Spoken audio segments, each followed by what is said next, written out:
Okay, students. So I was giving you general outline of this, how these diverse groups in the phylum Chordata, all these classes are osmoregulating. Basically, if you see the transition from marine life to the land life, there are several changes which has occurred. सबसे पहले,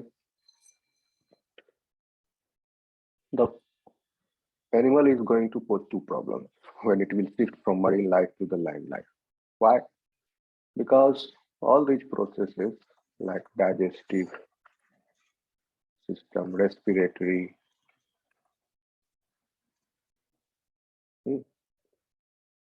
even urinogenital,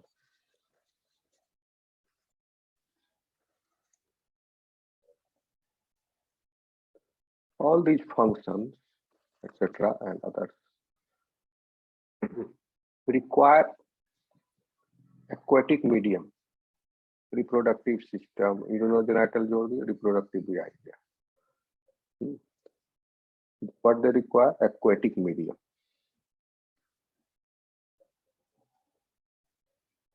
It will happen in aquatic medium.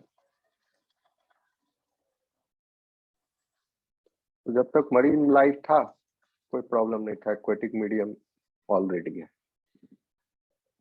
जब land पर आया then it was required for these animals, क्योंकि पहले amphibia appeared हुए और amphibia के पास लैंड और वाटर दोनों में रहने की क्षमता है. ठीक है. जैसे digestive system, in your intestine nutrients will be absorbed. Okay, so digestive medium, so this it occurs in the food which you are taking. It's semi liquid, your semi solid, water content is there in this. अगर पूरी तरह dry हो खाना तो absorption कैसे होगा? It will not take place. So all these many modifications have happened even for the respiratory surfaces. So I'll tell you gaseous exchange will take place. Reproductive system, जब तक मरीन लाइफ में था fertilisation external था, क्योंकि gametes को fertilise करने के लिए एक्वेटिक मीडियम चाहिए, तभी तो स्पर्म तैर के आएगा एक के पास स्विम करके. तो मरीन लाइफ में इसका कोई प्रॉब्लम नहीं हो रहा था इनको. लैंड पर लाइफ शुरू होगा तो अब ये सारे प्रॉब्लम को टेकल करना पड़ेगा. कैसे हम एक्वेटिक मीडियम प्रदान करें? जैसे रिप्रोडक्टिव सिस्टम के लिए the fertilization became internal. ठीक. See, first problem was that amphibia में भी fresh water है और marine है, दोनों तरह के aquatic, और बीच में land है. ये amphibia, fresh water amphibia lives between these two interfaces, fresh water and land. और marine amphibia live between marine water and land.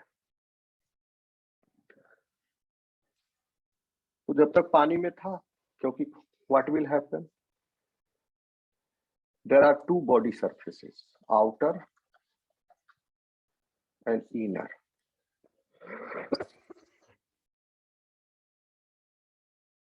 Simple diagram which I am drawing.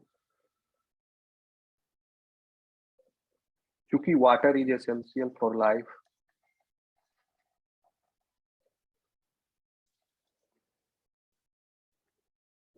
and all these life processes, water is essential for the digestive system to properly work, for respiratory system to properly work, for the genital system, reproductive, and so on and so forth. So animal will consume water to meet the requirement of this. Along with water, it may also consume salts or solutes. तो जब तक पानी में है, salts का problem हो सकता है अगर ऑस्मोटिक प्रेशर भिन्न भिन्न है एक्सटीरियर और इंटीरियर में, लेकिन पानी का प्रॉब्लम नहीं हो सकता है। डाइजेस्टिव रेस्पिरेटरी यूरोजेटल के लिए भरपूर पानी मिलेगा, बट पानी के साथ एसोसिएटेड प्रॉब्लम क्या है? अगर लैंड पर आएगा animal, then it will face evaporation of water from the body. So what happened? Skin became keratinized, and outermost layer of the skin is fully saturated with keratin protein in its cytoplasm. Fully saturated cytoplasm with keratin, those cells, they die. So there is a layer of dead cells over the exterior body surface. This keratin will not allow water to pass into the space. It will keep water in the body limit. Also, it will not allow water to take entry from the outside into the body. So evaporation का problem solve हो गया when the keratinization took place. Amphibia में keratinization has not happened fully. The outermost layer is still alive. It is not dead. So amphibia, that's why amphibia keeps its skin moist. And that's why with this moist surface, gaseous exchange can take place. So water is there over on that surface. And amphibia is keeping the skin moist, although the amphibians are having this problem, evaporation. They are facing this problem. Evaporation is happening. But they live in the close vicinity of the water, so it will do it quickly. Also, on the surface, outer body surface, amphibia secretes mucus, and mucus lines the surface, outer surface. And mucus keeps it moist all the time so that skin does not dry. If the skin becomes dry, an amphibian may die because gaseous exchange will not take place and the respiratory problem will occur if the amphibia is kept dry for a long period of time. So it is not completely land dwelling animal, amphibians, and they are encountering this problem, evaporation. Later on, keratinization developed, then reptilia became truly land dwelling animal.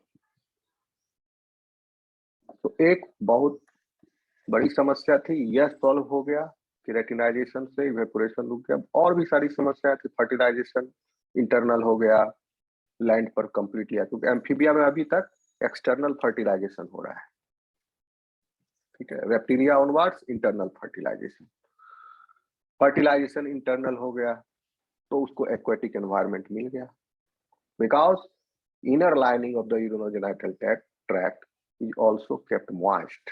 You keep it moist. So there is a layer of water over the cell. Okay. And also other modifications include the development of amniotic egg, terrestrial type of egg in which 4 extraembryonic membranes are present: amnion, chorion, allantois, yolk sac. These 4 extraembryonic membranes give the aquatic terrestrial egg is characteristic feature, and those with these modifications, they are able to reproduce and survive on the land. So we will focus here on this part. See,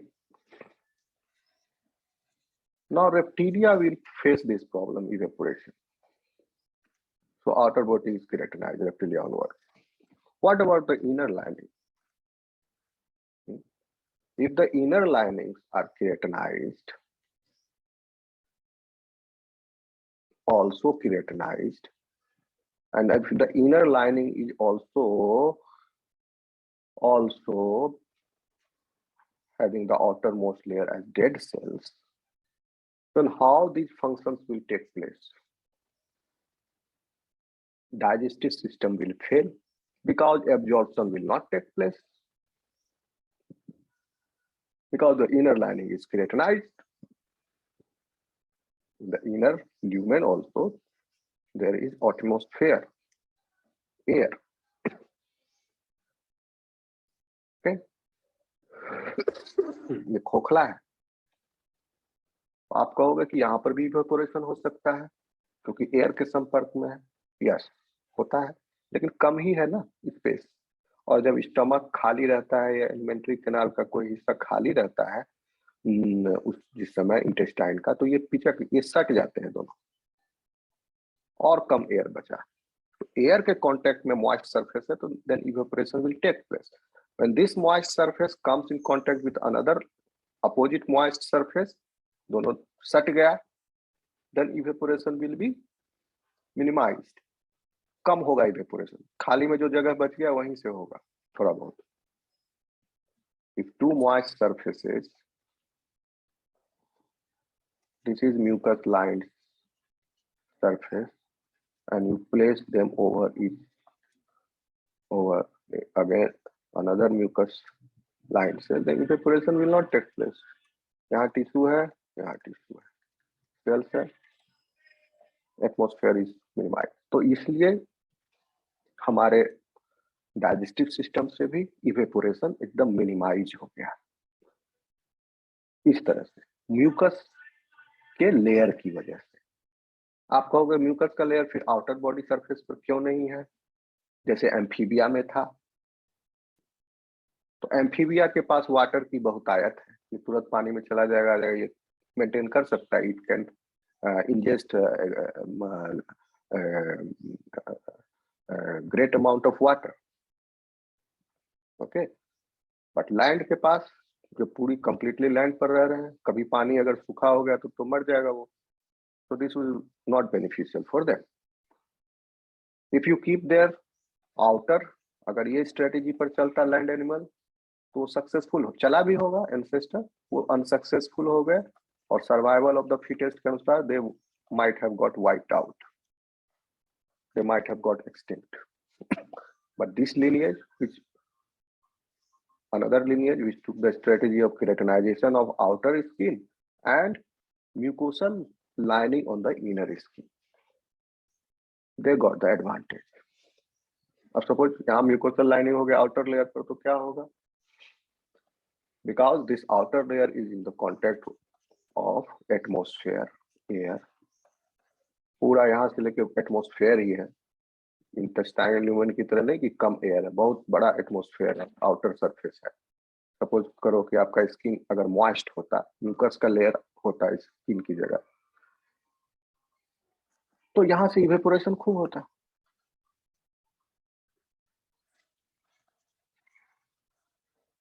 ठीक, continuous evaporation होते रहता। Large body surface, बड़ा body भी बड़ा है और इस पूरा एक लार्ज सरफेस हो जाता है और जिससे इवेपोरेशन कंटिन्यूअसली हो रहा है। तो क्या जरूरत पड़ती है हमेशा पानी पीते रहो या पानी, तो ये लैंड लाइफ के लिए डिसएडवांटेज हो गया।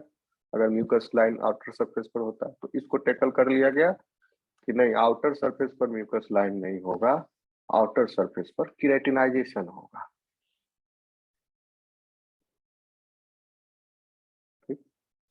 केराटिनाइजेशन होगा।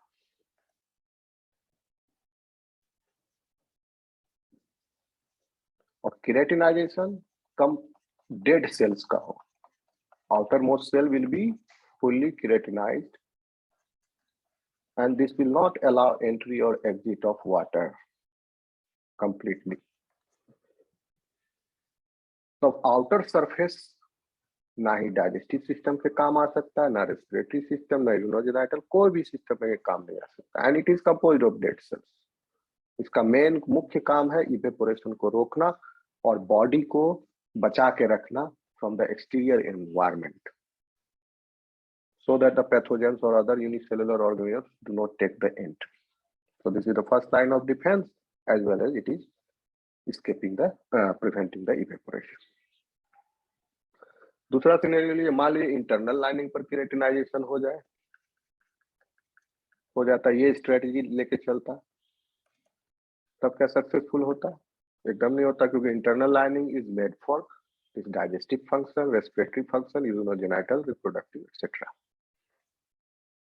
तो इनर लाइनिंग पर केराटिनाइजेशन हो जाता तो ना डाइजेशन का एब्जॉर्प्शन हो पाता, ना डाइजेशन हो पाता, ना डाइजेस्टिव जूसेस सीक्रेट हो पाते, तो ये फंक्शन फेल हो जाता। तो इनर सरफेस को मॉइस्ट रख लिया, ये एडवांटेज ले लिया, इससे सारा सब respiratory inner surface alveoli,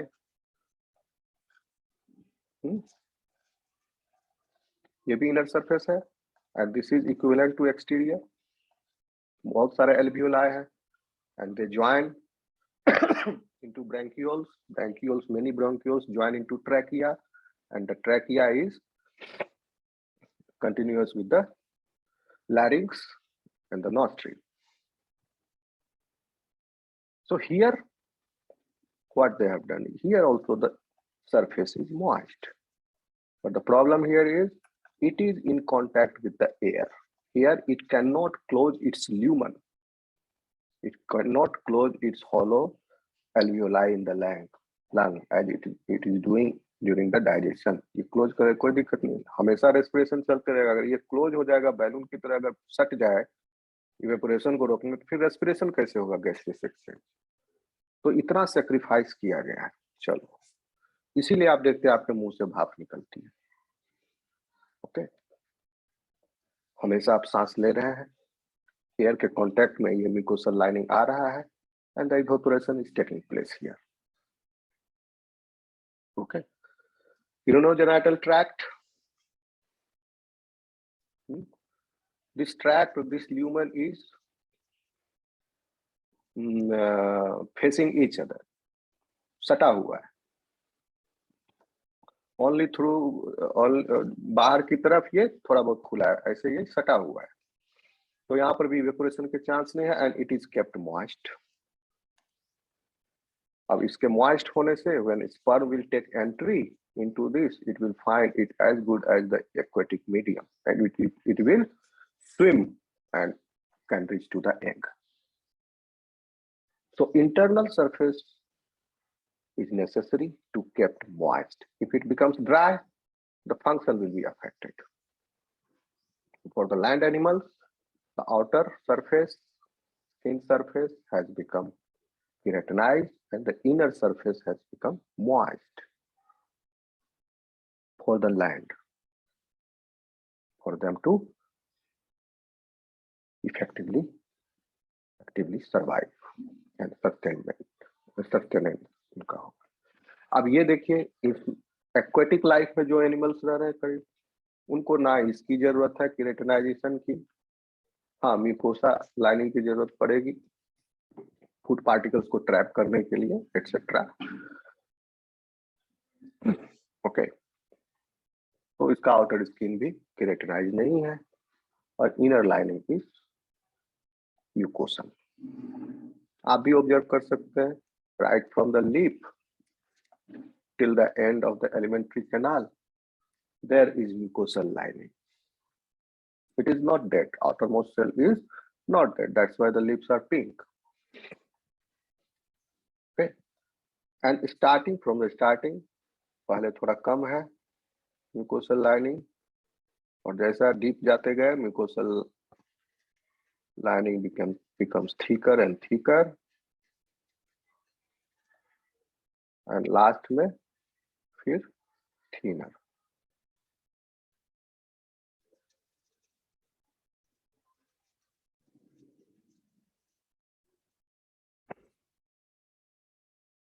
Students, are you getting? Yes, sir. Yes, sir. Yes, sir. So, how these animals will behave? These animals behave accordingly because they are well adapted. That's why they are successful. Use this.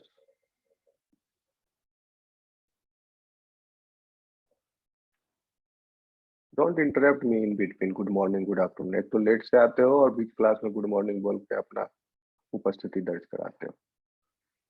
Okay, तो बीच में आए हो तो शांत, class के खत्म होने तक चुपचाप शांति से बैठे रहो। अटेंडेंस का टाइम आएगा उसमें यस सर नो सर करना। ओके, तो अब क्या करेगा ये एनिमल? एक्वेटिक वाला लाइफ तो ये सब नहीं है। अब हमको देखना है osmoregulation in Agnatha, how it is doing. Okay, osmoregulation land animals कैसे कर रहे हैं? पानी पी रहे हैं और वाटर को यूरिन के थ्रू बाहर निकाल रहे हैं। इवेपोरेशन से लॉस हो रहा है, यस हो रहा है। कहां पर हो रहा है? रेस्पिरेटरी सरफेसेस पर लॉस हो रहा है। ओके, और तब लॉस हो रहा है जब आप मुंह खोले हुए हैं, इसीलिए कहा जाता है मुंह बंद करके रखना चाहिए। किसी किसी लड़का को देखोगे मुंह उसका खुला रहेगा, दांत निकला रहेगा, ऐसे हमेशा स्टाइल समझता है। मुंह बंद रखना चाहिए कि वाटर का लॉस कम से कम हो। हाँ, बोलते समय मुंह तो खुलेगा ही तो आप बोलोगे, इसलिए कहा जाता है फालतू मत बोलो, काम का चीज बोलो। अब क्योंकि हम अभी लेक्चर दे रहे हैं तो मुझे तो बोलना ही पड़ेगा, फालतू तो बोल नहीं रहे हैं, तो काम का चीज बोलो, बिना मतलब का मत बोलो। तो आप वाटर को ज्यादा से ज्यादा अपने बॉडी में एक्यूमुलेटेड रख सकते, क्योंकि सबका रन डाउन टाइम है।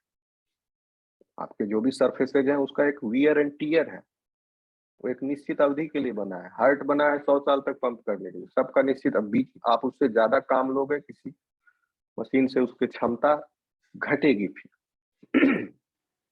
Okay, so to live a healthy life one should follow this practices. तो क्या बोल रहे थे, क्या बोल रहे थे इससे पहले? अच्छा, एक्वेटिक लाइफ हो गया आपका, एक चीज बोलना चाह रहे थे भूल गए। हाँ, क्या कैसे करें ऑस्मोरेगुलेशन? पानी पी रहे हैं और ज्यादा मात्रा में पानी पी रहे हैं। अब देखिए, वाटर का डिमांड दो तरह से पूरा होता है।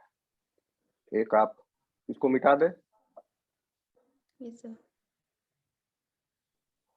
आपके केस में ह्यूमंस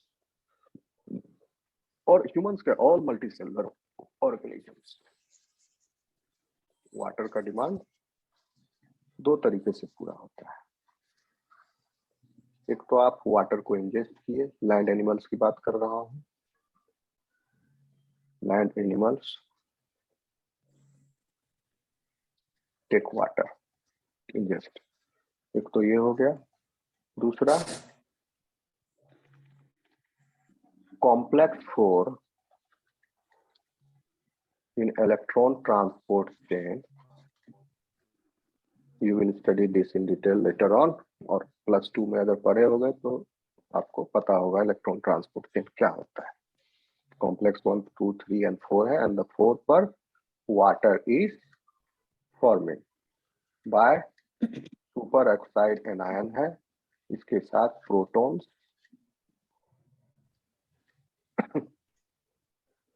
जो है 4 प्रोटॉन्स ज्वाइन, 4 प्रोटॉन के ज्वाइन होने से वाटर इज फॉर्म, क्योंकि इलेक्ट्रॉन ही फाइनल एक्सेप्टर है, ऑक्सीजन ही फाइनल एक्सेप्टर है इलेक्ट्रॉन्स का। यह इलेक्ट्रॉन की जर्नी कहां से शुरू हुई थी? NaDH